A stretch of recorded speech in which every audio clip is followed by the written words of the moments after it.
In the last couple of weeks, I talked about the best backstage shop cars quite often. But what about those which look very tempting initially while you scroll through the shop and are actually not worth one of your precious backstage passes? I'll have 5 different cars for you in this video, which are quite rare or expensive in the auction house, but definitely not worth spending one of your backstage passes since they're so bad.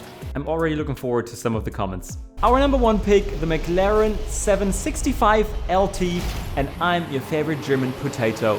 What's up, everyone?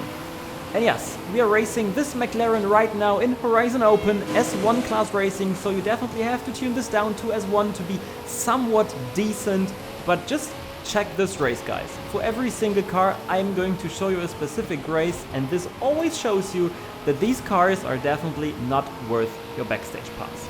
So we are racing a purist version of this car. Now, take a look at this Elise guy. He almost loses everything there and almost killed us there as well. We're behind this NSX in our little McLaren boat. We don't want to kill him here, but he's just doing it himself. Oh, hell no. Take a look at that. So he definitely didn't see that turn coming. And now in the lead, you see this Viper 13 Anniversary Edition just running away, flying away. It's so good. It's so good in S1 class, and we can't stand a chance in our McLaren.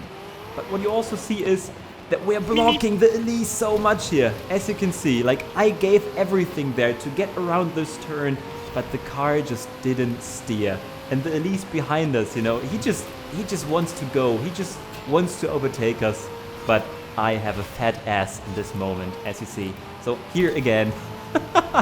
Poor Elise guy, guys. Press F in the comments just for this Elise guy here, that he can't get past us. So you saw that there's no downforce in this car, so it's not steering at all, no matter what you're trying to do in terms of tuning it. It's definitely the worst McLaren in the backstage shop. And I think you can get this for like 6 to 8 million or so in the auction house at the moment. So if you really want to have it, spend some credits instead of, wasting one of your passes, that's for sure. But the question now is, guys, can we keep our second position here in front of the Elise? So 1 turn to go in our not so lovely McLaren 765 LT. Can we survive? Yes, we can, guys. So second position is the best we could get here, for sure. In the meantime, don't forget to smash that like button and subscribe for more entertaining and educating Forza Horizon 5 content. Hello GTR lovers. Pick number 2, the Nissan Nismo R35. And yes, I see that this is going to be controversial. We can at least say about this car that it's nice to drive. So especially with this handling focused white body build here uploaded by Inayamei. Like always, you find the tuners and share codes in the description of the video if you want to try these cars yourself. So yeah, at least it handles nicely, but by doing so, it's super slow. So also on the handling tracks, there's so many cars which are better than this car. And just take a look at this Jaguar XJR15 flying around us here, and I was so afraid of this guy. And then we also have the other one here behind us. What is he racing? Oh, another Lotus Elise GT1. So people definitely love this car in S1 class nowadays. Okay, they always did. It's a lovely car, isn't it? So I didn't want to kill him here.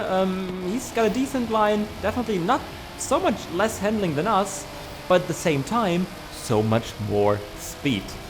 So yeah, the Nissan is super grippy, as you can see. We're getting around this Jaguar, which was just steering into us like a pro there. Almost killed himself here, so kudos to him that he didn't die completely there. However, there is no chance. Oh, just take a look at the Jaguar again. Horizon Open online racing, always providing memes since, I don't know, 2021. And here he is again.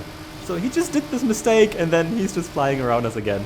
But also this Viper overtakes us and then the Jaguar dies again. So I felt like I was in some kind of war zone in this race, guys, and there was nothing I can do. I mean, of course, this is not the best track for the car. This is also what I have to say. So at least it drives decently, but by doing so, it's super slow. So if you're only searching for cars, you know, to race offline, to just cruise around, to have fun with your friends, I don't know, then this car isn't bad. You know, it's just very slow if you take a look at the competition in this class. And we ended up on 3rd, which was definitely successful in my opinion. let's head to the next one. This pick definitely hurts my heart, everyone. The Ferrari 575 Maranello from 2002. I love this car so much. Unfortunately, it's not worth spending one of your backstage passes. Even though it's super rare, that's what I have to tell you. So you can't find this in the auction house at the moment. So spending a backstage pass is the only way to get this car. But if you don't have that many backstage passes, this shouldn't be the first car you should look out for. And this race is going to show you why. So we're rocking a purist version of this car. So I didn't want to lose any legendary Ferrari characteristic here. It's uploaded by VNX Letz. We're racing against this Ford RS500.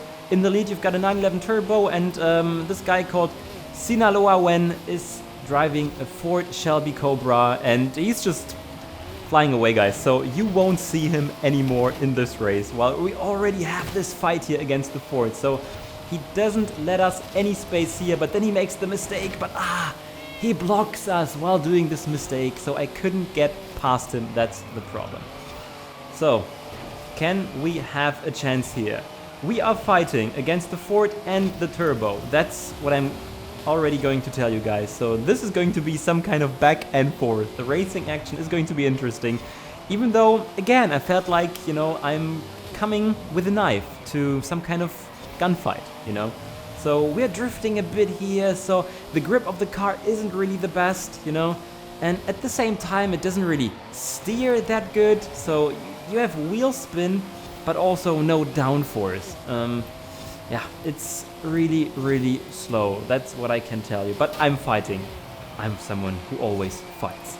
So the Turbo, he's rocking this wall here, but we can't get past him at the moment. But his line wasn't that good. He's losing the momentum, and then the Ford rear ends us at the same time.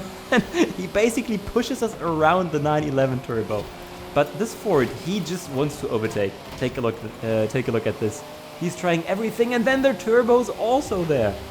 But then, he's sliding into us, which leads that we are sliding into this wall. But I want to be second, guys. You know that.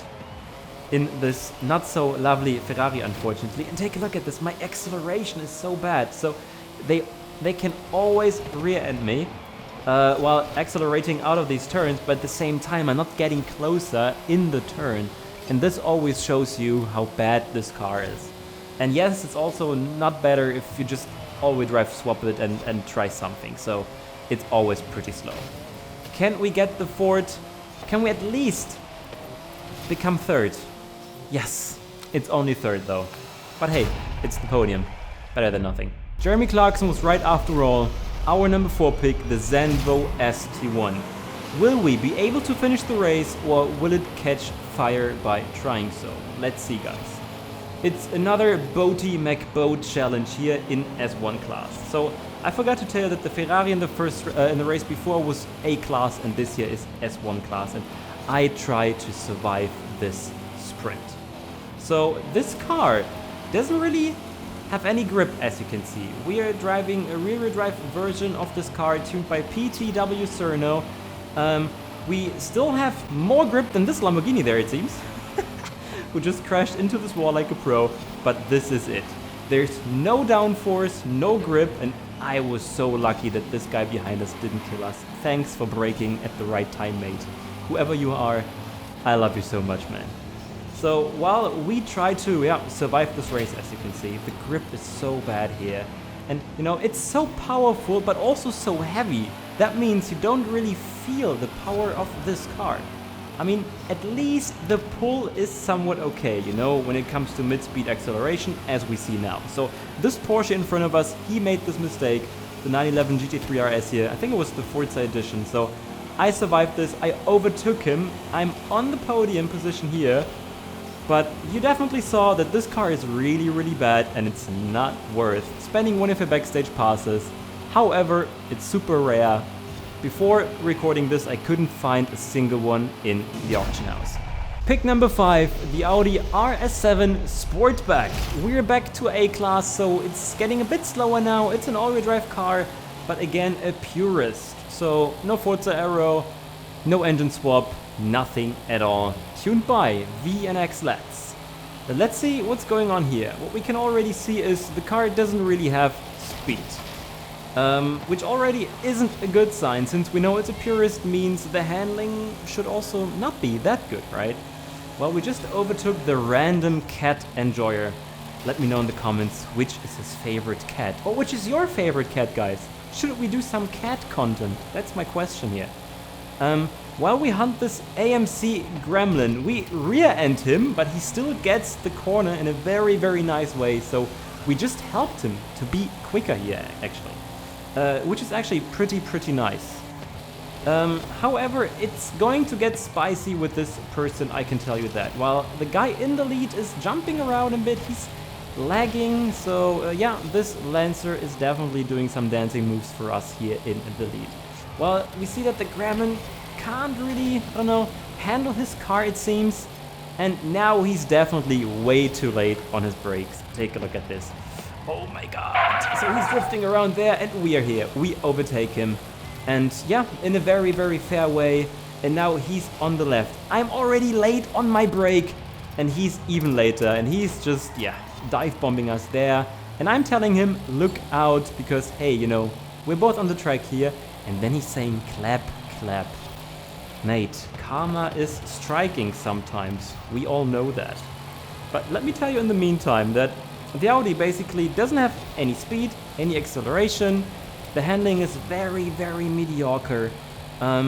It's at least grippy, you know, that's the thing which stands for the car. But now we're behind the gremlin, guys. It's going to get spicy. So we're both a bit too late on our brakes. We overestimated them. Not the first time for the gremlin though in this race.